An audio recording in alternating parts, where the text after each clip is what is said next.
বিসমিল্লাহির রহমানির রহিম। সুপ্রিয় সপ্তম শ্রেণীর শিক্ষার্থীবৃন্দ, আসসালামু আলাইকুম। আশা করি তোমরা আল্লাহর অশেষ মেহেরবানিতে ভালোই আছো। আমি আলহামদুলিল্লাহ ভালো আছি। বনশ্রী ন্যাশনাল আইডিয়াল স্কুল কর্তৃক আয়োজিত BNIS হোম স্কুলে তোমাদেরকে স্বাগত জানাচ্ছি। আমি মোহাম্মদ সাইফুল ইসলাম, সহকারী শিক্ষক, সামাজিক বিজ্ঞান। সুপ্রিয় শিক্ষার্থীরা, আজকে আমি তোমাদেরকে যে বিষয়টা নিয়ে আলোচনা করব সেটি হচ্ছে অধ্যায় 2 পর্ব 2 বইয়ের পৃষ্ঠা নং হচ্ছে 22, বাংলাদেশের শহুরে সংস্কৃতি। বাংলাদেশের শহুরে সংস্কৃতি, এটা নিয়ে আমরা আজকে আলোচনা করব। আর এটা হচ্ছে তোমাদের ক্লাস নং হচ্ছে 3, এটার কোনো HW তোমাদের নেই। তো সুপ্রিয় শিক্ষার্থীরা, এই বাংলাদেশের যে শহরের সংস্কৃতি, এটা নিয়ে আলোচনা করার পূর্বে, যেহেতু এর আগেও সংস্কৃতি নিয়ে আলোচনা করা হয়েছে পূর্বের ক্লাসে, তো তারপর আমি সংস্কৃতির একটা ধারণা দিয়ে ছোট্ট তারপর আমি আলোচনা শুরু করব। সংস্কৃতি হচ্ছে আমাদের দৈনন্দিন জীবনযাপন প্রণালী হচ্ছে সংস্কৃতি। অর্থাৎ আমরা যা কিছু করি এবং আমাদের যা কিছু আছে সবই কিন্তু হচ্ছে সংস্কৃতির অন্তর্ভুক্ত। অর্থাৎ এক কথায় বলা যেতে পারে যে আমাদের দৈনন্দিন জীবনযাপন প্রণালী হচ্ছে সংস্কৃতির অন্তর্ভুক্ত। তো প্রিয় শিক্ষার্থীরা, সমাজবিজ্ঞানী ম্যাকাইবার এই সংস্কৃতির সংজ্ঞায় বলেছিলেন যে hour culture is what we are or what we have. অর্থাৎ সংস্কৃতি হচ্ছে সেটাই যা আমরা করি এবং যা আমাদের আছে।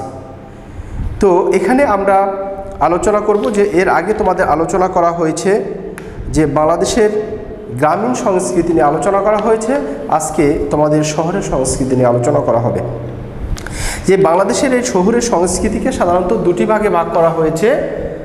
এই শহরের সংস্কৃতিকে সাধারণত দুটি ভাগে ভাগ করা হয়। একটা হচ্ছে সামাজিক অর্থনৈতিক জীবন ভিত্তিক, আর একটি হচ্ছে উৎসব ও বিনোদন ভিত্তিক। তো সামাজিক অর্থনৈতিক জীবন ভিত্তিক, দেখো যে শহরের সংস্কৃতি অনেক দিক থেকে গ্রামের চেয়ে কিছুটা পৃথক। তোমরা যদি একটু লক্ষ্য করো তাহলে দেখবা যে শহরের সংস্কৃতি এবং গ্রামের যে সংস্কৃতি এর মধ্যে অনেক পার্থক্য রয়েছে। গ্রামের সকল মানুষ একে অন্যের খবর রাখে। গ্রামের সকল মানুষ একজন অন্যজনের খবর রাখে। কেউ অসুস্থ হলে তাকে দেখতে যাওয়া, তাকে সেবা যত্ন করা, কেউ বিপদ আপদে পড়লে তাকে সহযোগিতার হাত বাড়িয়ে দেওয়া, এটা কিন্তু খোঁজখবর রাখে।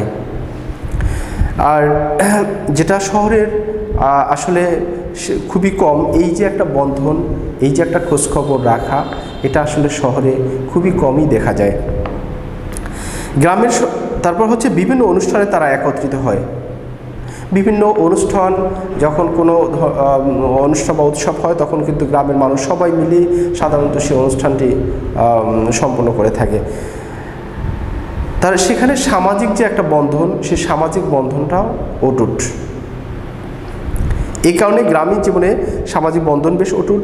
এদিক থেকে শহরবাসীর সামাজিক জীবনের গণ্ডি বেশ ছোট। এদিক থেকে তোমরা যদি আসো যে শহর জীবনের যে সামাজিক গণ্ডিটা, এটা আসলেই মনে করো অনেক ছোট।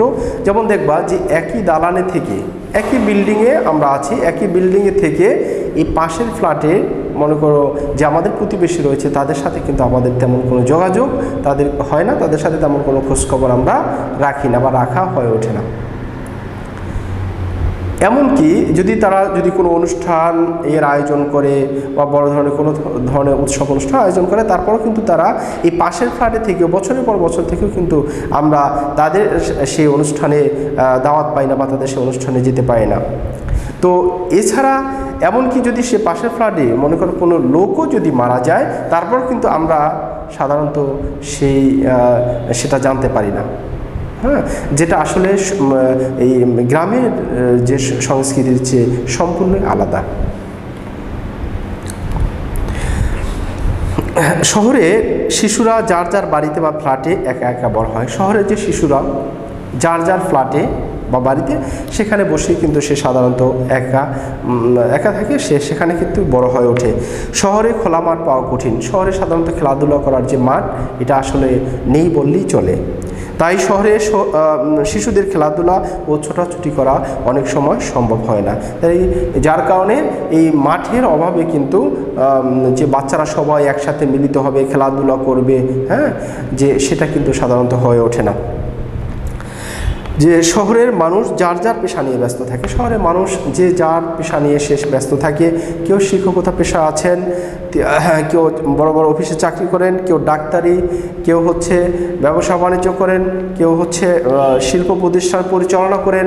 হ্যাঁ, এই যার যার মনে করে পেশা নিয়ে কিন্তু সাধারণত মানুষের এই কর্মব্যস্ততা। আজকাল বড় বড় শহরে পোশাক কারখানা গড়ে উঠেছে। আজকাল দেখা যায় যে বড় বড় যে শহরগুলো রয়েছে, বিশেষ করে যে বিভাগীয় যে শহরগুলোতে দেখা যায় যে সেখানে মনে কর শিল্প কলকারখানা গড়ে উঠেছে, পোশাক কারখানা গড়ে উঠেছে। গ্রামের অনেক পুরুষ মহিলা এসব কারখানায় কাজ নিয়ে শহরে চলে আসে। গ্রামের অনেক নারী এবং পুরুষ আছে, এই শিল্প কলকারখানা হওয়ার পরে তারা কিন্তু সেই গ্রাম থেকে এই শহরে চলে আসে, সেই তাদের সেই জীবিকার সন্ধানে, সেই কাজের আশায় কিন্তু তারা সেখানে চলে আসে। গ্রাম থেকে আসা অনেকে ঠেলাগাড়ি, ভ্যান গাড়ি এবং রিক্সা চালায়। এই গ্রাম থেকে যেসব মানুষ আসেন তারা অনেকেই কিন্তু ভ্যান গাড়ি, ঠেলাগাড়ি এবং তারা রিক্সা চালিয়ে তারা জীবিকা অর্জন করে থাকেন। তাদের কাছে থেকে গ্রামীণ সংস্কৃতির কোনো কোনো বিষয় শহরের সংস্কৃতিতেও প্রভাব ফেলেছে। অর্থাৎ এই যে গ্রামীণ মানুষগুলো যে শহরে আসলো, হ্যাঁ, এই যে একটা স্থানান্তর, তারা এসে এখানে তারা চাকরির সুবাদে আসলো, এই তাদের যে একটা সংস্কৃতি, এটা কিন্তু শহরের মানুষের উপর বা শহরের সংস্কৃতির উপরও কিন্তু একটা প্রভাব ফেলেছে। আবার দীর্ঘদিন তারা এখানে শহরে থেকে তাদের এই শহরের সংস্কৃতির সাথে যে তারা তাল মিলিয়ে যে তারা এখানে থাকতেছে, যার কারণে তাদের মধ্যেও যে একটা ইতিবাচক পরিবর্তন আসতেছে, বা সেটা কিন্তু আবার গ্রামীণ সংস্কৃতিতেও প্রভাব ফেলেছে।